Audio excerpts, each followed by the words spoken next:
Hello, we're in Malta and we're going to discuss a carved Corpus Christi, carved body of Christ, carved Jesus. So at crucifixion,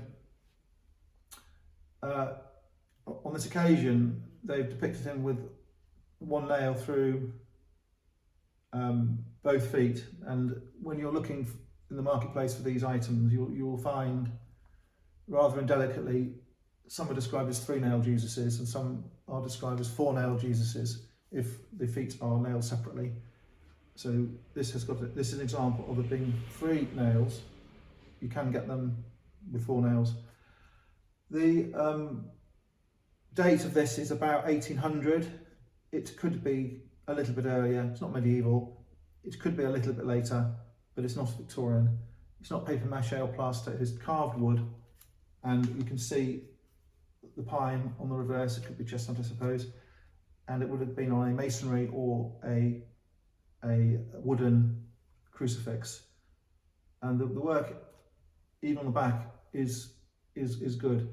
The colour is probably not the original colour. I think what has happened is it's been painted over the original colour, which was the same colour. So it's hard for me to explain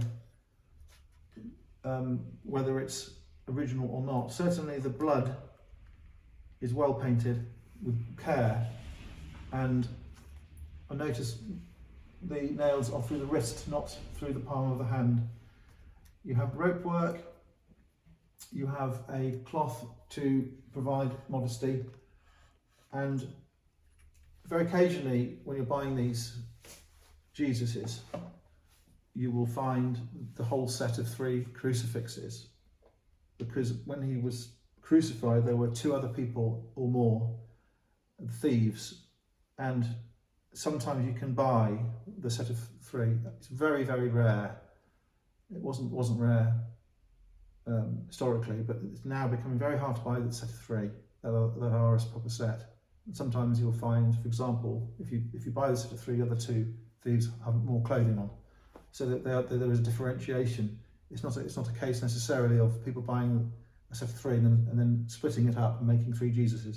So you've got to be careful. You've got to just look at them and try and assess what's really going on. This is probably Italian, but it is not necessarily Italian. It could be from further north.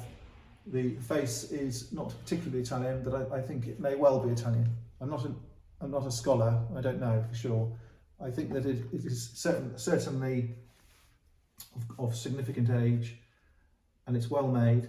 The areas of damage, if you want to call it damage, where the wooden parts have previously been loose, show you the construction. This is endearing in the respect it's showing it's got age. If you get one of these and someone's over-restored it and filled all the defects and repaired all the areas of missing paint and polished up the nails and repaired all the fingers, it looks too good. It looks like a reproduction one. It looks like a lace one, a Victorian one. It looks like a plaster one or paper mache one. So you've got to consider how perfect you want them to look. I'd say that on balance is fine. It's got a missing finger. It's a shame, but it's very common.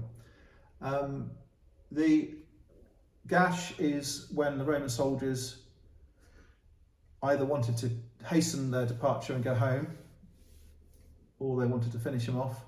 So you have this wound here. You have, as I say, the blood on the feet and hands. So you have a Corpus Christi, becoming rare. This is big enough probably to have gone in a church or a chapel. I don't think it's necessarily domestic. It could have been. Could have come out of a school. Much more of this stuff was in schools than people realise. In England, until very recently, monasteries and certain religious institutions and some schools would have these things in their dining rooms, in their chapels. A lot of that's now being swept away. If you go to an English crematorium, there'll be one of those over the ovens. But for the next use of the crematorium, if it's a municipal crematorium, the cross is taken off the wall, and another religious artifact from another religion is just put up. So you can see that when it comes to England the display of Christian iconography is becoming much more infrequent nowadays. So we have this in Malta for sale. It's not made in Malta. It might be made in Italy. It could be made further north. I hope that's been interesting.